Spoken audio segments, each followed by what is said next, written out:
कभी आपने नोटिस किया है कि कुछ लोग बहुत ज़्यादा खाना खाते हैं फिर भी पतले ही रहते हैं, और कुछ लोग थोड़ा सा खाएं तो भी उनका वेट बढ़ने लगता है।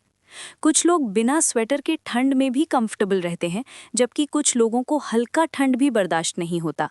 कुछ लोग 2 आम खाते ही पिंपल से भर जाते हैं, और कुछ लोग कुछ भी खा लें उनकी स्किन फिर भी ग्लो करती रहती है। आयुर्वेद में इसे प्रकृति कहा जाता है, और जब तक आप अपनी प्रकृति नहीं समझते तब तक आप किसी और का डाइट, रूटीन और लाइफस्टाइल फॉलो करके सिर्फ अपना बैलेंस बिगाड़ते रहोगे। आज की इस वीडियो में आप जानोगे कि आपकी प्रकृति वात है, पित्त है या कफ है, और कैसे सिर्फ अपनी बॉडी टाइप समझकर आप अपनी स्किन, डाइजेशन, वेट और एनर्जी को नेचुरली बैलेंस कर सकते हो। हेलो फ्रेंड्स, स्वागत है आपका हेल्थ संकल्प चैनल पर, जहां हम आयुर्वेद और मॉडर्न साइंस को साथ लेकर हेल्थ को सिंपल तरीके से समझते हैं। आयुर्वेद कहता है कि हर इंसान एक यूनिक बॉडी ब्लूप्रिंट के साथ पैदा होता है। जैसे हर उंगली का फिंगरप्रिंट अलग होता है, वैसे ही हर व्यक्ति की शारीरिक और मानसिक प्रकृति भी अलग होती है, और इसे हम बदल नहीं सकते हैं। लेकिन अगर हम अपनी प्रकृति पर ध्यान नहीं देते तो वो धीरे धीरे बिगड़ सकती है, जिसे आयुर्वेद विकृति कहता है। इसी इम्बैलेंस की वजह से धीरे धीरे अलग अलग हेल्थ प्रॉब्लम्स शुरू हो जाती हैं। ये प्रकृति ही डिसाइड करती है कि आपका डाइजेशन, भूख और नींद कैसे होंगे, आप पतले रहेंगे या मोटे, आपके इमोशंस कैसे होंगे और आप स्ट्रेस को कैसे हैंडल करते हैं। आयुर्वेद के अनुसार ये पूरा यूनिवर्स 5 तत्वों से बना है: पृथ्वी, अर्थ, जल, वाटर, अग्नि, फायर, वायु, एयर और आकाश, स्पेस। ये 5 तत्व सिर्फ बाहर ही नहीं बल्कि हमारे शरीर के अंदर भी मौजूद होते हैं। हमारी हड्डियां, मांस और स्किन पृथ्वी तत्व से बनी होती हैं। खून, पसीना और यूरिन जल तत्व को दर्शाते हैं। डाइजेशन की जो आग होती है वो अग्नि तत्व है। सांस लेना और शरीर की मूवमेंट वायु तत्व से होती है। और शरीर के अंदर जो खाली जगह होती है, जैसे आर्टरीज, इंटेस्टाइन और नाक के पैसेजेस, उसे आकाश तत्व कहा जाता है। हर व्यक्ति के शरीर में तीनों दोष मौजूद होते हैं, लेकिन इनका बैलेंस हर किसी में अलग अलग होता है। किसी में एक दोषा ज्यादा डोमिनेंट होता है, किसी में 2, और बहुत ही कम केसेस में तीनों दोष लगभग बराबर होते हैं। शरीर में जिस दोषा या दोषा के कॉम्बिनेशन का प्रभाव ज्यादा होता है, वही आपकी प्रकृति यानी आपका नेचुरल बॉडी टाइप निर्धारित करता है।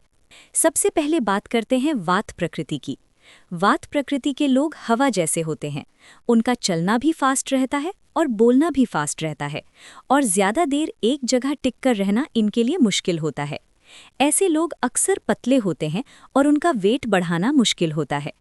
वात प्रकृति में रूखापन ज्यादा होता है, इसलिए स्किन ड्राई रहती है, बाल सूखे और रफ होते हैं, और जॉइंट्स में लुब्रिकेंट कम होने की वजह से जोड़ों में दर्द या अकड़ महसूस हो सकती है।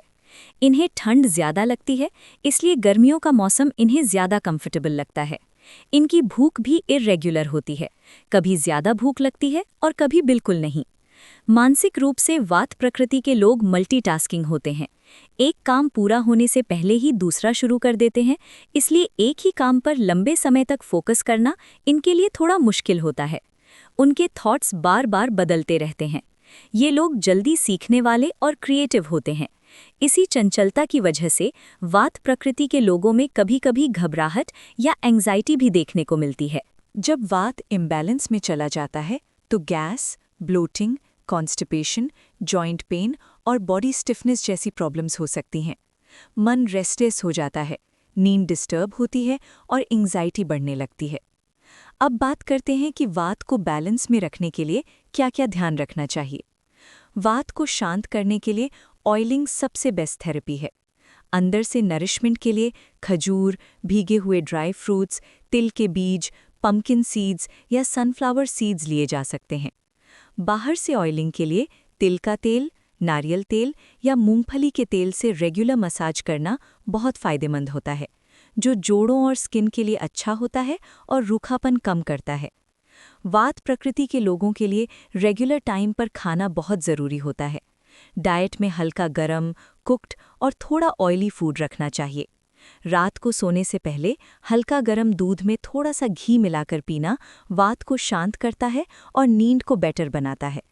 इन लोगों को बहुत ज़्यादा ड्राई, ठंडा और रॉ फूड जैसे सैलेड, कच्ची सब्जी और फ्रिज का ठंडा खाना अवॉइड करना चाहिए। एक्सरसाइज में light walking, light stretching, normal warm up exercises और प्राणायाम करना चाहिए, जबकि हेवी वर्कआउट से बचना चाहिए। इन सब चीज़ों से वात बैलेंस में रहता है। अब आगे बढ़ते हैं और बात करते हैं पित्त प्रकृति की। पित्त प्रकृति के लोग आग जैसे होते हैं। इनका डाइजेशन स्ट्रांग होता है और भूख तेज और रेगुलर लगती है, इसलिए इन लोगों को स्पाइसी और तीखा खाना पसंद होता है।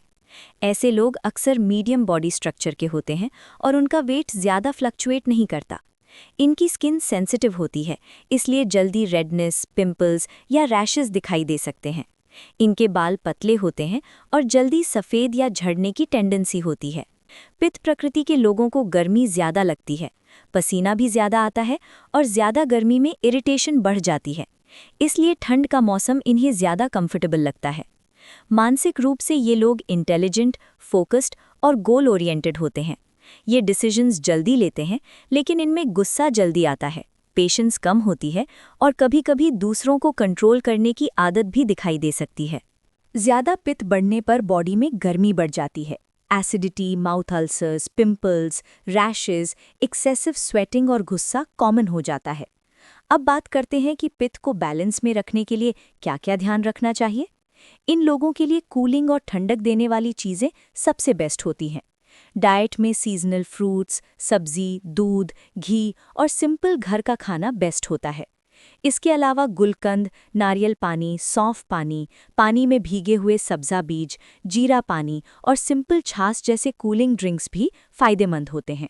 बहुत ज़्यादा स्पाइसी, तीखा, फ्राइड और ऑयली फूड जैसे ज़्यादा मिर्ची, मसाला, पिकल्स, जंक फूड और अल्कोहल से बचना चाहिए। टाइम पर खाना खाना बहुत ज़रूरी होता है, क्योंकि भूखे रहने से पित्त और बढ़ जाता है। ज़्यादा हेवी एक्सरसाइज से बचना चाहिए। मॉडरेट वर्कआउट, वॉकिंग, योगा और प्राणायाम पित्त के लिए बेहतर होते हैं और माइंड को शांत रखते हैं। अब बात करते हैं कफ प्रकृति की।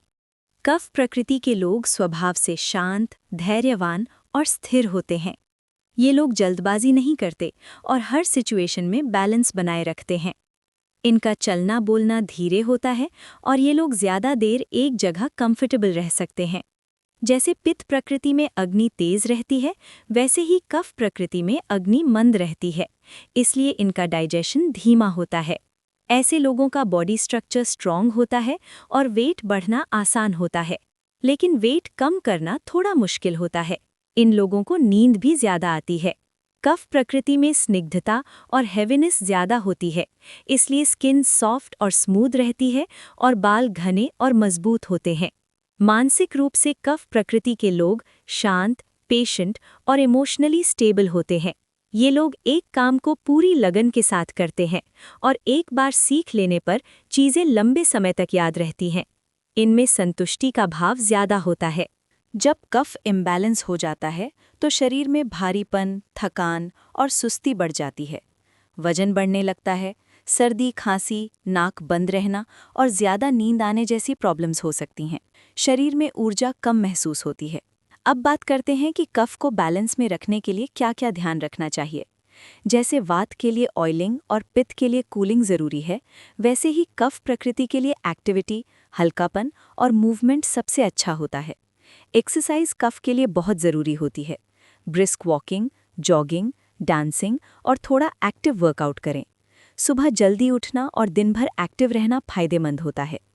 कफ प्रकृति के लोगों को मिठाई, डेयरी प्रोडक्ट्स और ज़्यादा ऑयली चीज़ें पसंद आती हैं, लेकिन इन लोगों में डाइजेशन धीमा होता है, इसलिए अपनी डाइट में अदरक, काली मिर्च, हल्दी, ब्लैक पेपर, दालचीनी, लौंग और ग्रीन चिली जैसे देसी मसाले शामिल करने चाहिए, जो कफ को बैलेंस करने में मदद करते हैं। बहुत लोग पूछते हैं कौन सा दोशा बेस्ट है। आयुर्वेद का क्लियर आंसर है, तीनों दोशा अच्छे हैं जब तक बैलेंस्ड हैं। प्रॉब्लम दोशा में नहीं, इम्बैलेंस में होती है। जब आप अपनी प्रकृति समझ जाते हैं, तब आप अपने खाने, लाइफस्टाइल और रूटीन को स्मार्टली चूज कर पाते हैं। कमेंट में ज़रूर बताइए कि आपका बॉडी टाइप क्या है और आपको कौन सा दोषा ज़्यादा बढ़ा हुआ रहता है, वात, पित्त या कफ। अगर आपको ये जानकारी उपयोगी लगी हो तो वीडियो को लाइक करें, चैनल को सब्सक्राइब करें और अपने परिवार और दोस्तों के साथ शेयर करें ताकि और लोग भी इस बारे में जान सकें। हेल्थ संकल्प के साथ रोज़ हेल्दी रहने का संकल्प लीजिए।